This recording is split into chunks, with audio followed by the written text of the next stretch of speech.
right, got good numbers joining here. So you'll see the chat that folks are, if you're logging in, just go ahead and put your name and class year and where you're calling from in the chat, just so folks know who you are. It's a little bit of a reunion here too, so that's fun, fun for us. But why don't we go ahead and get started, since I know everyone's time is valuable and really appreciate everybody coming together. Um, I'm Brett Schraeder. I'm class of 1995, and wife is class of 1996. Definitely happy to be here. I'm kind of one of the moderators tonight. I'm joined by several friends and classmates and colleagues. And so I'll just introduce them really quickly, and we'll talk a little bit about the group and some other things. But we have Liz Holt-Durr from class of 19, although started in 1998. So spans a couple of different decades at Whittier. Patty Juarez Hill from class of 98. Rachel Hummel-Rice from 96. Chris Schumann from 87. Ed Schoenberg from 74. And then Chris Seriani, class of 98. And Denise Velasco, class of 13. So definitely happy to have you all here. Thank you for joining. A couple of logistical things. This is webinar format, but we will allow, you can see, folks are chatting in, and happy to have that going on. We'll take questions as well in the Q&A, and we will give people the floor to speak if you want to. We'll run through a few small things first, and then we'll give folks who wish to speak, make a statement, ask a question, we'll give them that chance. So we'll keep an eye on the chat and the questions and those things, but forgive us if we miss something, but we want to make this as open a session as possible. Like I said before, I think all of us really want to thank you for coming tonight. We know it was a little bit short notice. Things are moving fast and furious at Whittier these days, as many of you know, and we acknowledge that we're kind of coming together under challenging circumstances, but also, you know, the group you see on the screen, and many of us sort of have appreciated that we've been able to reconnect with friends and alumni from across the years and really in support of Whittier. So the one silver lining out of this and something we're happy about. A little bit about our group. We're sort of, you know, if you've been following Facebook, you kind of know that really it's just a group of concerned alumni who got together. We were all sort of having separate conversations, but when the announcement came out about the cancellation of the various sports programs, that was sort of the catalyst for us to get together and sort of organized. So it's really just an organic group. We know we don't have all the answers.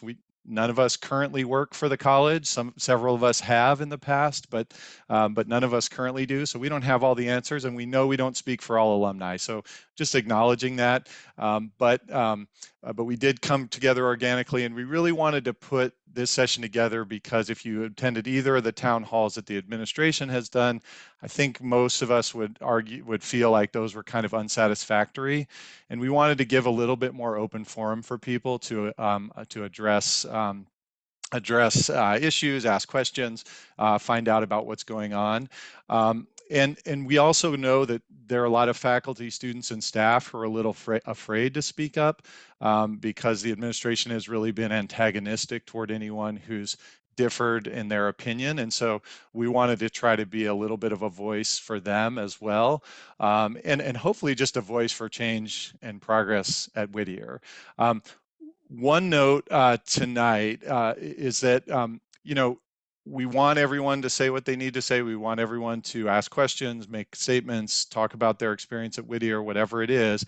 But we also want to acknowledge that we want tonight to be constructive. So no personal attacks, no political comments. Let's keep those out of the discussion. Let's make this about Whittier and moving the college forward. So let me pull up a couple of slides that I think that just share the agenda for the evening and and then a little bit about context, because we know, sorry for the, we know that some of you are coming to this somewhat new, and some of you have been following really closely along. So, so for our agenda today, we did some introductions. We'll give you some current context. We want to give Chris Cross, who's a former board member. Some of you all are aware of his recent departure from the board. Want him to have the floor to speak, and I'll introduce him in a minute. And then we're just going to open the floor to questions, statements, conversations from the community. And then I think at the end, we'll try to keep it to about an hour, but maybe have some next steps and what you can do moving forward. So let me just share a little bit about current context, and I'll ask my my colleagues if they want to weigh in here. They certainly can. And this, some of you are aware of these things. Some of you probably a little bit new to you. So we thought we'd start with some level setting for you. So enrollment trends. If you know small liberal arts colleges like Whittier, enrollment is the revenue source for the college. Fundraising is part of that. Endowment is part of that, but enrollment is really the chief and usually biggest revenue source for most colleges and universities across the country. So you can see that, you know, really applications and enrolled first-time students have really declined in the time that this administration has been in place. So that started in fall, really in summer to fall 2018. So really from 2019 onward, that's been the challenge. So there's been 4 leaders of enrollment in the 5 years, and so you can see the pandemic has impacted that, but that has not been the only story. And so when we look at you know, the pandemic, it hurt every college, and so we take 3 that are similar to Whittier here. And the pandemic hurt every college. There is no question about that, but none really fell as far as Whittier did, and have struggled as much to come back from the pandemic. Everyone's struggled a little bit. So you can see there at the bottom just a percentage change from the average of the 5 years before the pandemic, and then the difference to 2022. And so you know, this is such a key component of the institution that, and several of the folks on the panel today have enrollment experience, extensive enrollment experience, and understand how challenging this is, just as the initial thing for the initial challenge for the college, and then just the overall enrollment. So this, I will say, let me go back to this. You'll see this notes full-time, first-time students, and there have been some sort of call outs between things that folks have posted outside and the administration. The administration likes to have all new students in here, including transfers. And the reason full-time, first-time is important is because Whittier has not traditionally had a big transfer class, whereas Laverne, Cal Lutheran, Redlands have had larger transfer classes. And so transfers saw more of a decline during the pandemic. So taking them out gives you a better sense of sort of the groundwork that's been laid and or not in the enrollment process. And then overall enrollment here, this is just Whittier, and it kind of gives you a sense of the presidents who are at the helm of Whittier over time, and sort of what their what the enrollment looked like during their time at Whittier. So so that's enrollment, gives you some context there. Some giving trends. You know, most everyone's aware of the big Mackenzie Scott, the former spouse of Jeff Bezos, has given away a lot of money all over the country. Gave you know, $12 million to Whittier. Aside from that gift, which was sort of a certainly the Scotts were I think Mackenzie Scott was happy about the mission of Whittier and the students that Whittier served and everything, but that was a little bit of just a, you know, a fortuitous timing gift. Let's be honest. And so when you take that out, you can kind of see where giving has gone. So if you remember, enrollment, giving, really the top 2 things at a college for revenue, and you can see how that's really become a real challenge. And so, the pandemic can be ascribed to some of this, but really, I think the concern is that some of these things were on the decline even before the pandemic, and the pandemic has maybe just hidden it a little bit. And so this is where I think many of us are worried. And so you can see there some of the alumni giving rates, and then the average raise per year exclusive of the Scott gift there. Um, the faculty, we know from some conversations with faculty, many of you have probably talked to the faculty, and this came from an AAUP letter from the faculty, and I think the bullet points are the relevant parts here. Is many of you know the retirement contribution was canceled during the pandemic. It recently was voted to be restored just in the last couple of weeks. Certainly faculty are feeling low salaries, but I think those last four are even more, just as important: not feeling valued, not enough support for the academic mission, the lack of community on campus, low morale. So, these are concerns that I think all of us have faculty in our lives that we had during our time at Whittier that we would really say were integral in our growth and in our development and our intellectual development. So to see this is a little bit disappointing as well. And then students, you saw in the AAUP letter that I just showed, there's sort of a lack of community on campus. Actually, some of our panelists have their own children at Whittier or former students. So panelists who are teachers have former students who have been at Whittier recently, and we do hear some a fairly negative sense of what's going on campus. So so I think that's caught our eye as well. The current dean of students actually lives in another state and commutes to campus, which is quite odd for a place like Whittier. Maybe not so odd for a place that's a little more online or not as much more commuter place, but that's obviously a concern as well. So just some things there with students. And then I think a few other items, if you've followed the Facebook pages or some other places, emails, or the Save Whittier website, you've seen some of these things. Most of you should know that several properties are up for sale and slated to be sold, including Wardman House, which has been the traditional home of the Whittier president. There was a reference over the last several months to threats that required meetings to be moved online, town halls to be moved online, and we've made some inquiries into whether those were actually reported to the authorities, and as far as we know, they were not. So just a little bit of credibility there that makes us worry about. Criticism is not a threat. Criticism is just criticism. So that's part of what's going on here. We've seen the administration and the board using legal threats to silence critics, and which is very much atypical, really almost unheard of in the world of higher ed. And then, obviously enrollment and recruitment of student athletes to sports that the school had already thought about discontinuing but did not disclose. And then recently the president was interviewed at South by Southwest, and there were some comments there that I think would give us all pause. So just some of those things to give you some additional context as well. So, and then the final thing here, sorry for taking a little extra time here, but we've seen a pretty heavy turnover of both board members and senior leadership of the institution. And one of the ways an institution can be strong is having a strong and stable board and a strong and stable senior leadership. And you see here several of the folks who have left the Board of Trustees since 2018, and it's a long list, and I'd say many of you know these folks and know them to be both huge supporters of Whittier and also major donors.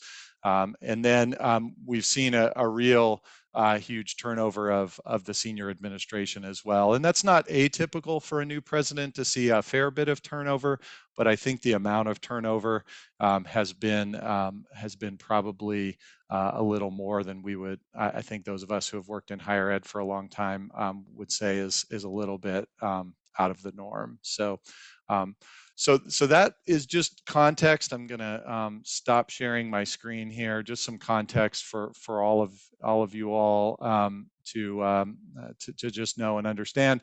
Like I said, many of you kind of are aware of that, but some of you may not be. So hopefully that's helpful. Almost all of this is on the Save Whittier website. It's been floating around in various social media circles, so you can get more in depth on it, but that kind of gives you the headline news. Let me see. It looks like we have Chris Cross is here. Hi, Chris. So let me introduce Chris Cross. Chris is, we were talking today about this session, and Chris is from the illustrious class of 1962, which has so many really talented members in it, and including Chris.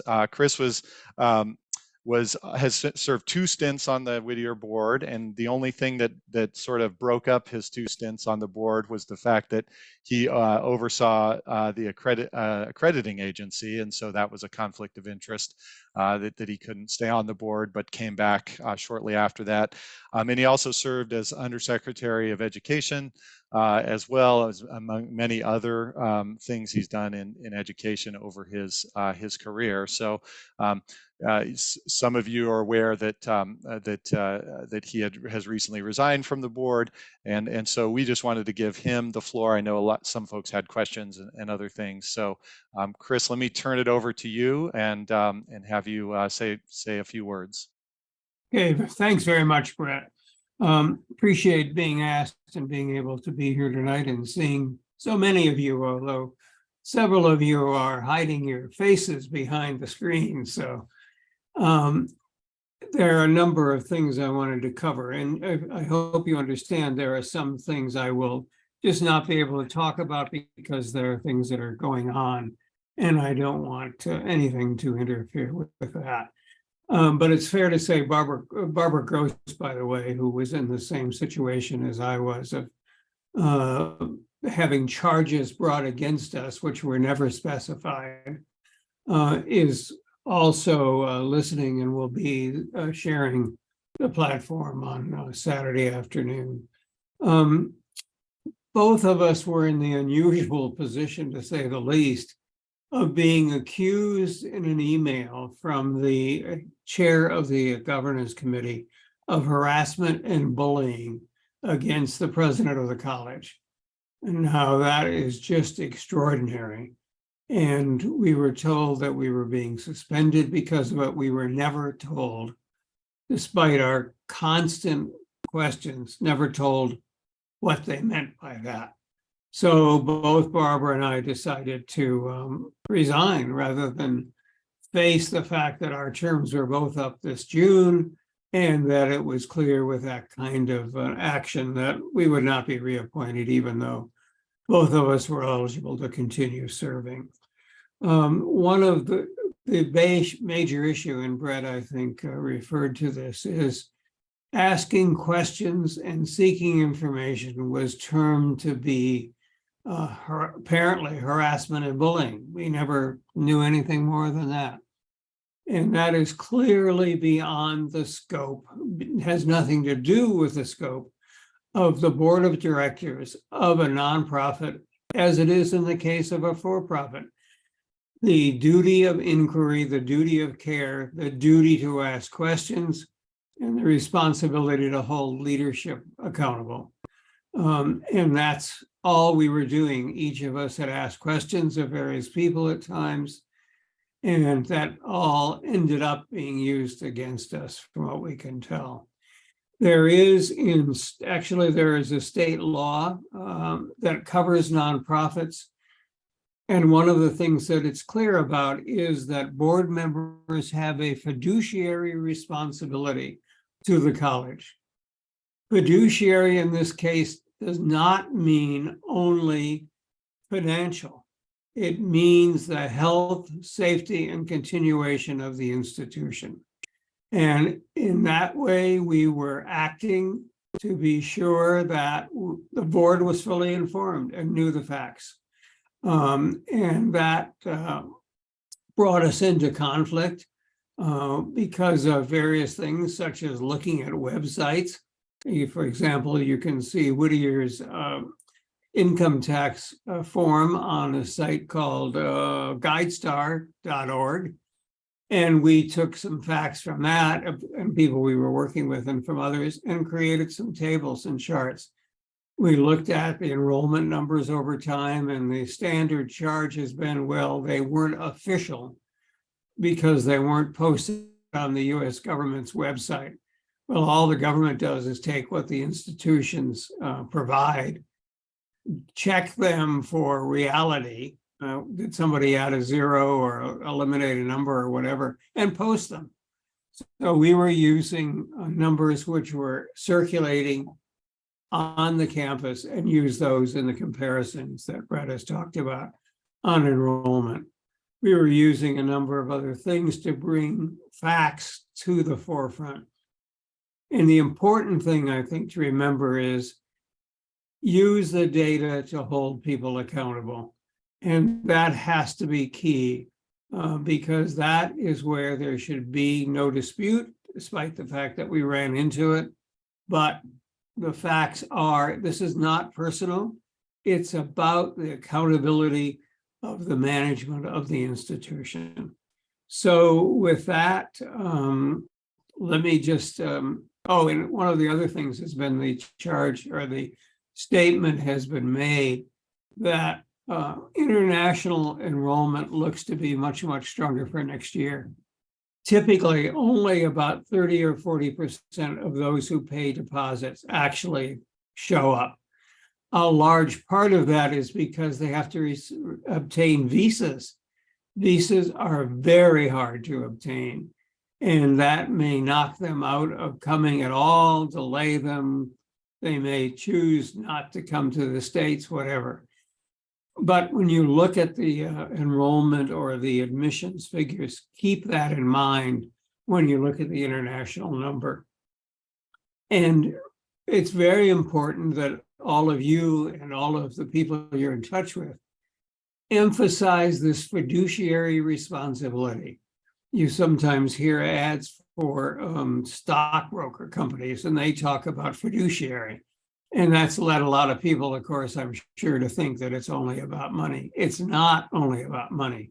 Look up the definition of it, and you will see, and if you look it up in connection with California nonprofit law, and all we have done is to make those connections. So keep up the pressure on board members, if you know board members, if you can reach them, to have them understand the key to fiduciary accountability.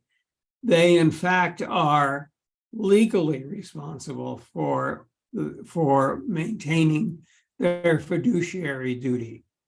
And as Brett mentioned, the number of trustees has declined remarkably to the best of our knowledge, and we don't get the list anymore, but there are only 20 board members, which is the legal minimum or the bylaw minimum for the number of board members. Prior to 5 years ago, the board was supposed to range in size from, I think, 22 to 40. It was about 35 or 36, and it's now down to 20. And Barbara and I are the only ones that have a significant amount of service. Alan Lund does as well, not quite as much. But one of the things boards should bring is stability and bring a sense of the mission and the history and traditions of the institution. Both Barbara and I are alums. I assume probably all of you are alums too. And that's very important. We are in a different situation in higher education today. No question about it. The number of seniors graduating is declining and will continue to decline. The number going on to college, and you see the community colleges have been the most severely impacted, have fallen. But the important thing to remember is that if you look at our traditional competitors of Redlands, Cal Lutheran, Oxy, institutions like that, they lost between 1% and 2%, or even gained some since their pre-pandemic days. Whittier is down in the vicinity of 40+%. That is not a matter of luck. It's a matter of not having in place a strategy and being able to execute and hold people accountable. So Brett, I'm happy to answer some questions the best I can and turn it back to you. Yeah, very, very helpful, Chris, and super insightful. And I definitely, for personally and probably on everybody's behalf, thanks for your service and contributions to Whittier over time. I told Chris I met him 28 years ago when I was a recent Whittier grad and a new admission counselor. And so, not someone he would necessarily remember, but certainly I remember him. So he's been a real friend to Whittier for a long time. There was one question we had, Chris, that maybe was there specific questions you were sort of asking either your colleagues on the board or the administration that you can share, or Sure. A lot of it had to do with the admission issue. Where are we in terms of admissions applications? Where are we in terms of other indicators? What happened as a result of discontinuing those sports, which was announced in November, I think it was. And what was the impact of that in second semester enrollment? And as you know, it was significant. And there's no reason to think that at this point that will turn around magically for the first to second year retention rates for next year. Yeah, that's true. Any panelists, would you like to ask Chris a question or make any?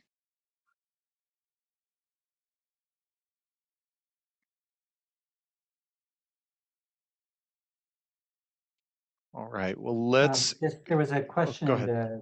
the chat or in the Q&A that was asked, how has the current administration strategy changed from the past? What is needed to change strategy and right the ship?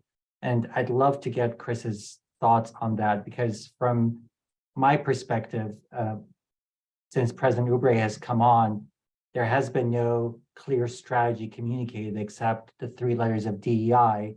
And DEI is a mind shift, but there is something that has to be put behind it, or strategy to say, what do we want to do with DEI and how do we get there? And that has never been laid out in the 5 years, but I'm not sure as a board member if there was a clear strategy of where Whittier was supposed to be going and where it has gone and how to write that now.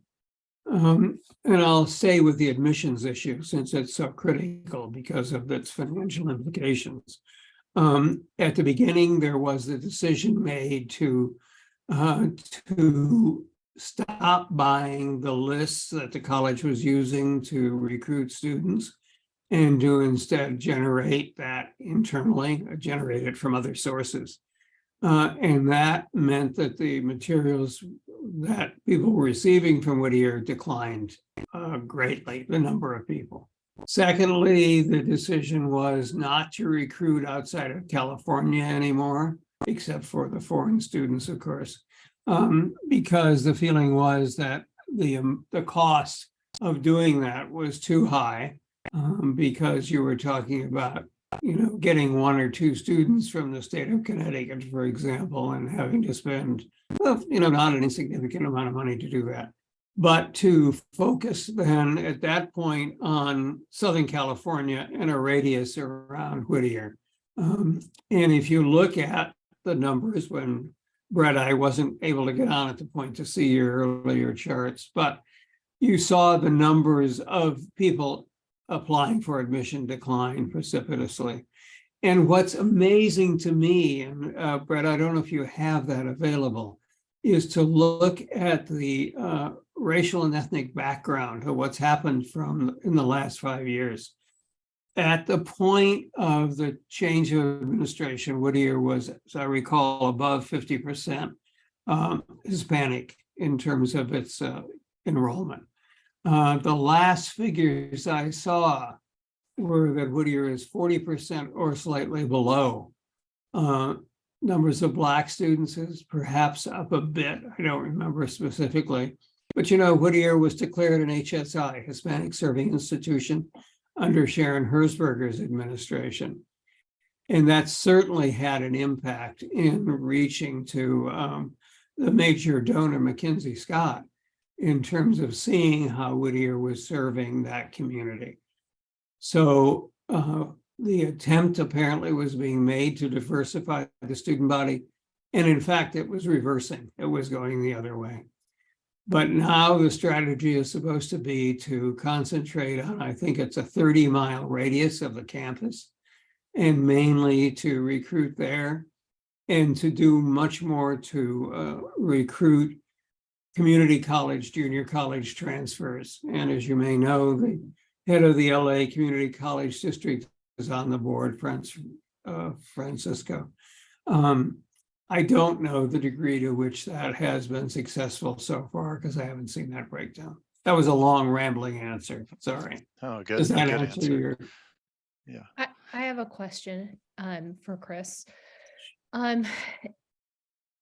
Was Dr. Oubre brought on as an agent of change, as she describes? Because it appears to be to the extent that no longer it will be a residential liberal arts college, and there are other changes that she's making to the institution.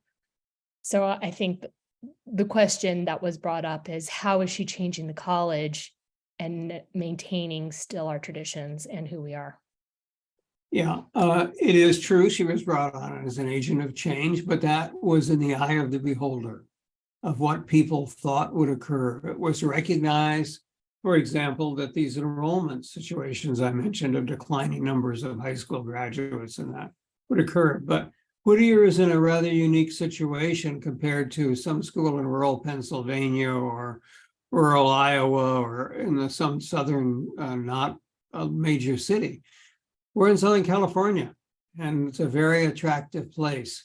And it was not, I remember nothing about the intention of the board that it would become a hybrid or online institution. To the contrary. In fact, until a couple of years ago, I can't remember the exact date now, but the statement was being made that in order for Whittier to succeed and to prosper in the future, we needed an enrollment of 2,000 to 2,500 students. That came out of the work of Bob Zemsky, who actually was my freshman roommate too. And he was Linda's advisor at the Penn doctoral program. And that was the thought that was guiding the board and the administration in terms of what financially the college had to do to be strong and to prosper. The accrediting agency made its visit, is it about 2 years ago now, I think? And they, at that time, were told that that was the way things were going. But here's the data that I mentioned earlier. You can see here the percentage change going down for Whittier, 44%. Redland 17, look at Laverne up 8.3 and Cal Lutheran 4.3. Well, Occidental's not on this. And we didn't put any of the Pomona institutions on either. Do you have, Brett, the ethnic breakdown chart? I don't, Chris, but Okay. I will share that with everybody after. I don't have that handy, but I think your characterization from what I've seen is correct, that it actually, diversity really hasn't improved. It was quite good to begin with. It would be hard to make an improvement on it. So, Yeah. And I know some questions have asked, is our HSI status imperiled?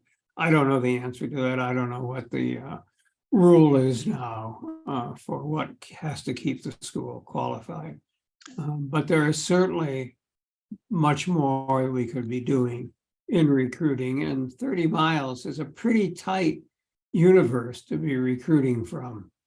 Certainly that should be a place where we're putting some emphasis. But within a 30-mile radius, it's probably not going to yield you a heck of a lot of residential students either. And I think probably everybody on this call, or almost everybody, profited from a residential experience and from being part of the opportunity to be there with colleagues and to have the opportunity to enjoy all that comes from being a residential institution. I see one more Q&A here. There is a question, Chris. First, thank you for your leadership. But can you help us understand maybe the best way to engage and help? So obviously continued letter writing and other contexts. What are the top actions that need to be taken? Well, as I said earlier, any contact that you can obtain with a board member that is not just a letter, because I think, you know, there's been an incredible amount of good correspondence on this, but I think it's probably reached a point of diminishing returns just as a letter. And the point of emphasizing fiduciary responsibility, reminding people that being on a board is not just an honor, it is literally a responsibility. And that has to be followed through on. And that means, frankly, putting in the time to understand the numbers and to participate in discussions. One thing I will say is for the last several years, the board has not had the opportunity to have the kind of deep discussions that it should have had. Part of that was board leadership. Part of it was, I think, a lot of new board members who had no particular experience in higher education other than being a student and a graduate, but had not been on boards, had not been active in other ways with their own institutions. Chris, can you talk a little bit more about the accreditation process for the school and maybe some of the problems with our accreditation now? Well, we did get an 8-year renewal. As Brett mentioned, I was a commissioner of the accrediting agency from 2011 to 2017 when I was termed out. The fact that Whittier got 8 years is sort of what you would expect for an institution like Whittier. I think Pomona got 10, I think Occidental got 8. To get less, you would have to have some major problems. And I think they weren't disclosed at the time. The committee did a pretty good job, but a lot has happened since that was done and since more numbers than that have been revealed. And it's interesting to note, of course, the charges, there's racial bias and all that. The accrediting team was 80% people of color, as I understand it. So that was not a matter of people who didn't understand the significance of the DEI emphasis or anything of that sort.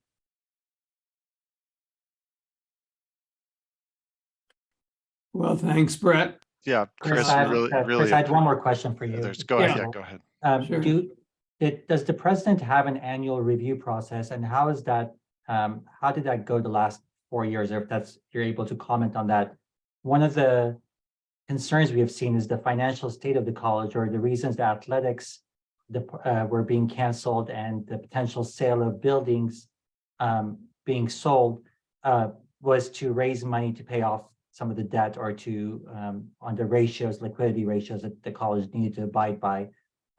Was fundraising or increasing enrollment a big goal, or one of the main areas that the president was reviewed against, or can you comment on that? There is a review process. It's been not as formal and not as fact-driven as I think it should be. That's about all I can really say. Chris, there's a question in the chat that I think applies to what was just asked, which is why was Ubre's contract extended, considering all the signs were there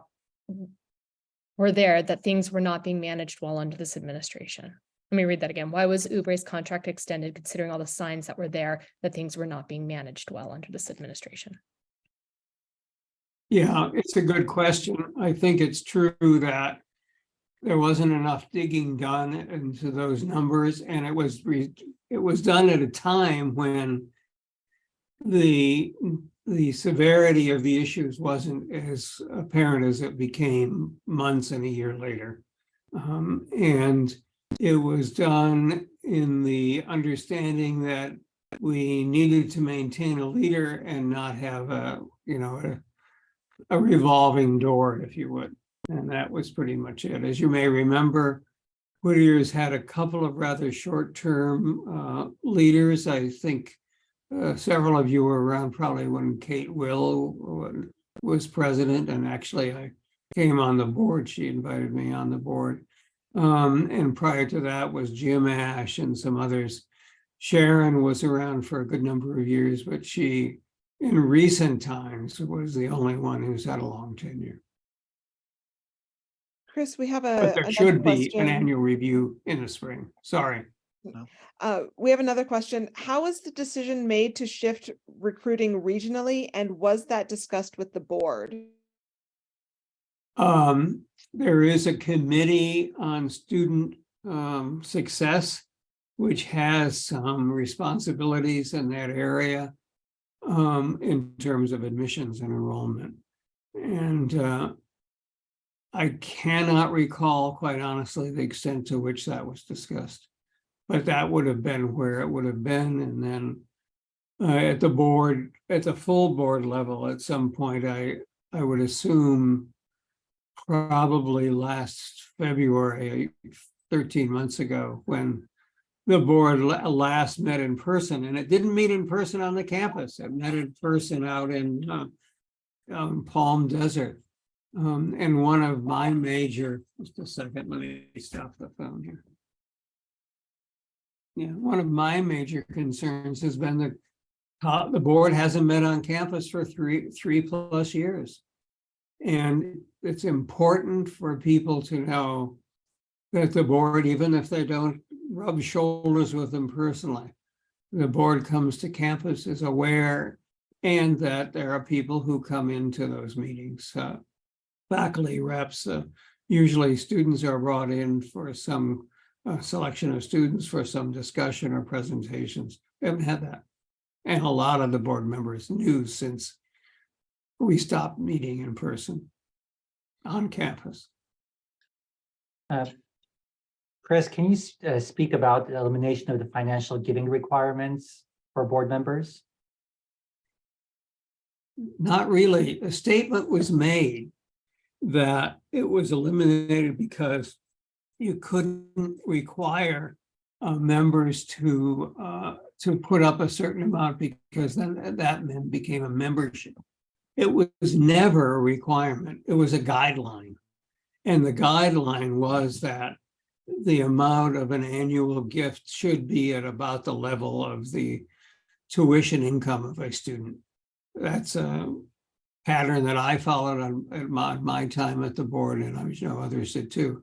But there were people who couldn't do that. They made contributions in many other ways, and that was fine. The important is making a contribution to the board. In contribution, I put in quotation marks, whether it's dollars, whether it's insights, whether it's experience, whatever it happened to be. I frankly didn't realize the extent to which that had been completely eliminated in terms of a target figure or a suggested figure until the last few months. There is no IRS requirement that when you set a guideline that becomes a requirement and there's a membership and then not deductible or anything. That's just not the case. All right. Chris, super, just great insight and helpful. If you're willing to stay on, there may be a couple more questions, but if you have to leave, I understand. I was going to I have another few minutes. A few more minutes. Yeah. I was going to ask Ed, maybe Ed's a longtime enrollment expert, Ed Schoenberg. And Ed, would you maybe give the 30-second primer on sort of how students get found by colleges? Because Chris sort of referenced that, and that may be helpful for people to understand.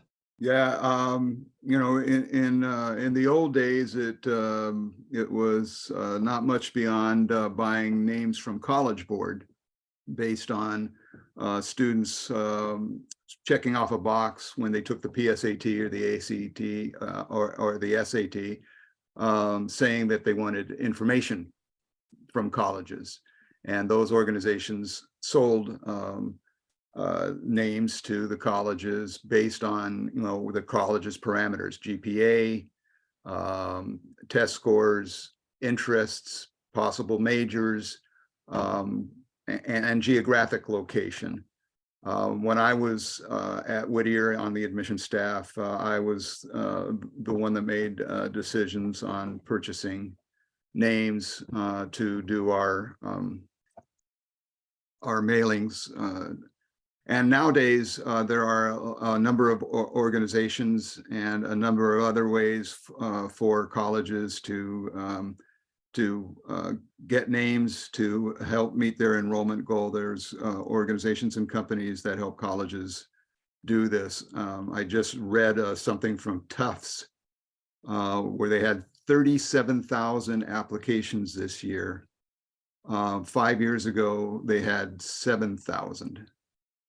And a lot was based on the kind of recruitment that they're doing and the help that they're getting from various organizations and companies to help them target and meet their enrollment goals, not only number-wise, but quality-wise, diversity-wise, that whole thing. Yeah, that's helpful. Let me just Go ahead, Chris. Yeah, add please. to that a bit as well. I just saw a very interesting piece the other day. I think it may have been a New York Times opinion piece, that the number of schools that seniors are applying to now has mushroomed because of two things. One is the use of the Common App, and all the student has to do is check Whittier or write in Whittier and send it off. Secondly is application fees have been virtually eliminated by a great many institutions. So, and this is from memory, but I think I remember it saying the average student is applying to 10 schools versus in the past where it may have been 4. That's a significant issue. And you put that in the context of the Whittier problems and it becomes even greater. I see somebody in the chat also ask about what DEI is for. It's diversity, equity, and inclusion. And actually, Chris, the average application nowadays is more between 10 and 20 applicants. 10 and 20. Yep. And the fact that people can use the Common App and they don't have to go through that, and that's very understandable. And and UCs, you can apply to all 9 of them with just one application. Same thing with the CSUs. So students are applying to a lot more colleges these days, and that's just even though I'm retired, I still volunteer at a school for low-income, underrepresented students, and our students generally are in that 10 to 15 applications per student. Yeah. Another question I see here is about the number of white students, as I remember, and I don't have the chart in front of me either, is actually increased, and the number of Pell applicants has decreased. And Pell, of course, is a benchmark for whether you're reaching those kids who are marginalized in terms of the higher education experience and their families often and that kind of thing. We do have a question. Jonathan asked about sort of the mechanisms for removing or replacing a president. Is it solely for the Board of Trustees? It is. To determine. I mean, the board is the legal entity of the college. Just as a corporation, the legal entity is the board. It's not the administration. It's not the president, the senior administration, anything. It is the board. And one of the things that, going to happen is looking at, is the board doing the kind of evaluation in that, and whether they're obeying the law. I know there's been some somebody raised on some point, someplace, a question of whether this was something to be brought to the attention of the Attorney General. Frankly, with all the other things going on, I rather doubt that would get their attention, but that is an indication of the seriousness of the issue of whether or not you're meeting the fiduciary responsibility. Fair enough. Let's open up the floor. If I know maybe a few of my panelist colleagues might want to say a word or two, so let me open it up to any of them, and then anyone else, if you want to speak, you can raise your hand, and we're happy to give you the floor. I think there was another question on the Q&A Oh, where, great. is there any sense as to whether or not the remaining board members are increasingly receptive to learning more about the current crisis at the institution and that they're motivated to act on them, what they learn? What we understand right now is that within the 20 trustees, 10 of them are the executive board, which is the inner circle and is more aware of what's going on in the college, whereas the other 10 are not as informed as the other ones. We did reach out to one of the board members who's also here on the Zoom right now, Vincent. He's the alumni board chair, and that's why he's on the board. And we have made initial communications with him, expressing our concerns. And I feel like the response had been receptive. Vincent wants to have a conversation with us, and we would like to have that started as well. However, with the other board members, we have made a lot of campaigns, sending them emails. I personally never got any response from any of the board members via email. I'm not sure about my fellow panelists, whether they did or not. But that's all I can say for now, as far as like how receptive they might be. I know that a number of people sent emails or some communication to the board chair with a specific request that it be shared with other trustees. And I know of no instance in which that actually happened. So there was a clogged pipeline of information. If it was not addressed to every board member and was only addressed to the chair, it did not get distributed more widely. I actually, at one point, in fact, filed a complaint against Miguel as the chair for not sharing information which he was fiduciarily required to share with the board.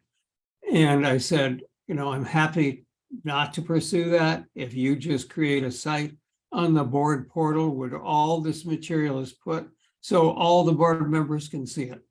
And was never done, never answered. And the chair of the governance committee and the board's general counsel chose not to ever take my concern seriously. So they became a barrier rather than an avenue. To add to what Denise and Chris said, this board seems to be fairly disengaged. You have very few members who actually know what's going on, and a lot of members who don't have the experience of serving on a board, have not served on other nonprofit boards, let alone a college of Whittier's size. And so the lack of knowledge and lack of engagement has led to the administration getting, especially in a time of pandemic where no in-person meetings have been held, to basically do whatever they want to do. And I think what we have done over the last 5 months as alumni, all of us, the email campaign and the calling to action that has sort of raised the profile and brought these issues forward for people to start thinking and looking at the facts and to analyzing the facts to make their own decisions. And at no time, you know, Brett mentioned this, we care deeply about the college and we want the college to succeed. For those of us who graduated from there, this is more than just a resume pattern. We're not trying to become board members to put it on as a line item, nor are we looking to climb a career ladder of saying we spent 3 years as president of a college and then moved on to another site, another location. So I think I commend all of you for being engaged and for continuing to ask these questions, write the letters, and demand that the board serve its obligations and do what Chris said. And they have a fiduciary responsibility and they have a legal responsibility. And if they fail to do that, there are legal repercussions for them. I apparently, so what I understand, have been vilified on the board for having had the audacity to raise issues. And this has become a way to say, well, this is not serious, it's just Chris, he's just causing trouble. Well, that's hardly the case, as you know, but it is some way to deflect and create a smokescreen for the seriousness of the issues. I, like you, have done this because of my sincere dedication to the college for what it has meant to me. And as shown by my participation on the board, my giving over the years, I've spent my entire career in the education field, including being one of the drafters of what's now the Pell Grant program, going back literally 50 years. And the fact that I'm being used as a way to deflect people from addressing the issues just makes me ill. We have Sylvia raised her hand, so I think we could give her the floor here if we can.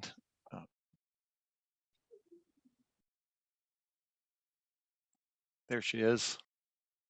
Hi, Sylvia. Hi, everybody. Oops, sorry, my camera there. Nice to see everybody. So my question is for Chris. Based on everything that you've learned thus far and your interactions, is there a path forward with Linda still at the helm of the college? I'm very worried that based on what we've learned from you today, that doesn't seem like a possibility. And I'm worried as an alum, I'm worried as a current faculty member. And this is very scary, very, very scary for me on so many different levels. And I want to be hopeful, but it sounds like that the board isn't holding any accountability. And I don't know what it's going to take if folks are trying to reach out, folks are spending time critically thinking through, providing information, providing effort, right? That they'll do work for free, like anything that it's going to take to move us forward. And yet it seems to be falling on deaf ears with the remaining board of trustees. Is this the end of Whittier? No, I don't think it has to be. I don't think it will be. The question of can it go forward under the current circumstances up to the board. And that's why they need to be hearing from people in more ways and with more concerns. The board is going to have to make some decisions here, and they're going to be either way. They're going to have to make some tough decisions. But it will take incredible energy and dedication by everybody who's on the screen in front of me and the hundreds and thousands beyond that who care about Whittier and will make the effort to make it successful going forward. Somebody had a question about, do you have to give a ton of money to be on the board? No. Chris, there was one question on by someone who would like to pose this to you. Is lack of accountability has seemingly empowered Linda. Her actions are becoming more egregious. What can be done besides emailing the board? She has threatened some faculty, and a lot of faculty feel powerless. Yeah, I wish I could give you a magic answer to that. I just can't. The faculty, many members of the faculty, like Sylvia and some others, have stood up on this and been heard. There are perhaps other things. I don't want to start something tonight in a conversation, but that's something that people have to think and talk about, and what they can do And the accountability period for the president's evaluation will be in the next few months. The board meets, must be the 9th or 10th of May on campus, which is a week after graduation. So the campus will be practically deserted at that point. There will be no faculty around to speak of. Summer school, I assume, will not have started, but the board will be there. And that's the next regularly scheduled meeting of the board, whether there's interim ones or not. I'm not in the loop anymore, so I just don't know. I just want to chime in. I'm a proud poet parent, not just a proud poet. And it is not just faculty that are operating in a mode of fear. Students are not as active and hide in the dorms to try to preserve societies, to try to preserve their clubs. They are laying low. And from reports I get from my daughter, it's heartbreaking to hear that it's not the lively, vivacious campus that we remember. Yeah. Right. And I think, well, you make some comparisons to a few years ago where the president would regularly walk around the campus and invite people to join her for the walk. And that, as somebody who, as I mentioned, has spent my career in education, the concept of managing by walking around can't be beaten in many ways. You find out so much, you learn so much, and you have the basis of understanding the reality. Well, I see we've reached past the magic we're hour. a little Brett. past time. Ed, Chris, I will let you drop off. We're happy that, I think some of us are happy to stay on for another 15 or 20 minutes. I want to give folks the floor, but Chris, you've been awesome. And, your service to the college and your service tonight, just, I think can't be beat. So a round of applause really for you. Thank Thank you, you. Chris. Yeah. And I do want to emphasize that Barbara Gross, who will be with you on Saturday, I will have some family obligations, is in the same situation of being an alum, having dedicated a good part of her life and a lot of treasure, her and her husband, David, to the college, and has the same, we've spent hours on the phone together, become phone pals, very close for the last several months. And she is somebody who shares the concerns, shares the drive and dedication to see Whittier prosper and go forward. Thanks very much, Thanks, everybody. Chris. Take care. Bye-bye. Yeah, I'm going to give you the floor. You have your hand up, and we'll Yeah. we'll go another 5 or 10 minutes, and if folks want to stay a little longer, we can. But yeah, let's go. I think one of the questions that's on all of our minds is how long, given the state of the way things are now, can Whittier expect to last? And I worked for 40 years at 7 colleges and universities in admissions, financial aid, and enrollment management. And I served under 12 presidents at those 7 institutions. I've seen failed presidencies and I've seen successful presidencies. I have no animosity towards Dr. Oubre, and based on the Quaker values that I was taught when I was at Whittier, I condemn any threats or any personal denigration aired toward her. However, in my years in higher education, I learned that you must speak truth to power, which leads me to this statement. Dr. Oubre, your presidency is failed. We can probably, based on my background in going into situations at colleges that were in enrollment trouble, if things don't change by very soon, 23, 24 might be the last year. But if we can get things changed and get leadership and harness all the energy and the expertise that we have. I don't know how many of you know this, but Whittier has produced a lot of enrollment and admissions experts that have led other institutions, and we're all ready to step in and help. So that's we can save Whittier College, but things have to change pretty quickly. Thank you, Ed. Appreciate that statement.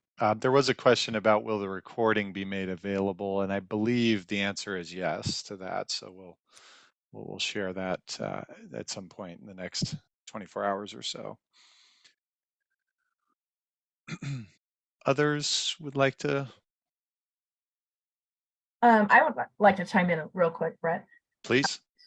So I have a connection with the college a lot through athletics, and I still am a part of it. I know there are a lot of people that didn't want to give to the college. At one point, I didn't after all of this, but I still remembered about all of the people that are still there. And, you know, we had some Shannon Center stuff. We'd be given to the Shannon Center as well. We need to think about the students that are still there. We got to find a way to give. If it's to your society, if it's to sports. We currently have Purple and Gold golf tournament coming up.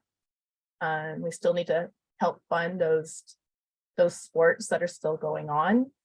And if you have it in you, we would love for you to still give to the school. Maybe you're not giving to the general fund, but giving to those things that resonate in your heart and that meant something to you when you were there. So think about it. I know people are torn right now, but we still have students there, and we don't want to neglect those that are there.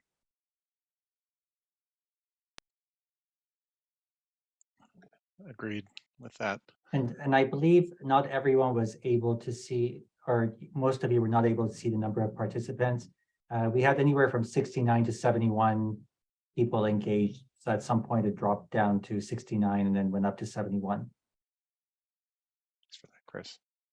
And just to clarify Patty's point, you know, when you give, you can specify where the money goes. And so, you know, usually the college likes you to not specify, because then they can use the money for anything. But in this case, I think Patty's right. If you're, I think everyone should still consider giving if you can. But if you want to be very specific with your donations, that would also go a long way. There's a question about that. What happens to the funds that are restricted if the college closes?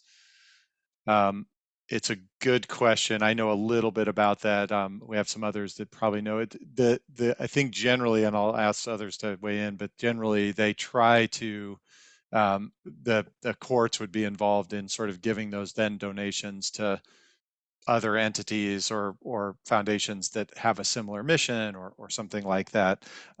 Typically, they do not go back to the donor, but they go to, there's some sort of a trustee that is usually appointed that sort of figures out what to do with those kinds of things. If you are a higher ed watcher like me, I've been in the game for 28 years. A lot of colleges have been taken over by other colleges, so then that sort of just gets subsumed into their endowment or those kinds of things. So, but others can weigh in if you all have more insights.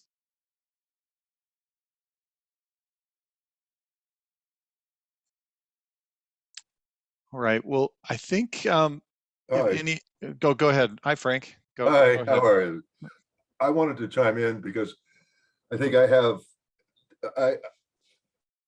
I'm one of the longest standing families in the college. With my grandmother graduating in 17, having gone to the academy. My son was graduated in 2002 as the fourth generation. He has assured me that unless the college changes, then there will not be another graduate from our family. And that hurts, not just me, but it speaks to the lack of respect that this particular president has for this institution of over 100 years. And the quality of students that it has graduated. And it's not just in one particular area, but in the broad range of business and industry and government and ministry and all the various professions. And it's my firm belief that if we don't continue to produce that same quality of person, that the world itself, not just our community, but the larger world itself will be worse off with us being gone. And so I would encourage anyone who has the ability to speak to the board in any manner to do so, to encourage them to make the change as quickly as possible. Ed's point is well taken, that if you look at the numbers, we're walking a really short plank. Thank you. Thanks, Frank. Appreciate that. Well, let's say, I think we'll probably call time. I think the last 2-3 minutes, really, there was a lot of questions about what we can do. And, really I think you heard it from Chris. I wish we had a magic wand, but the court of public opinion and our pressure on the board and our emails to the board have actually mattered. The fact that Miguel resigned, I think, was indicative of that. And I think there's maybe, as Chris sort of indicated, there might be some growing sense of the real challenge that the college is in.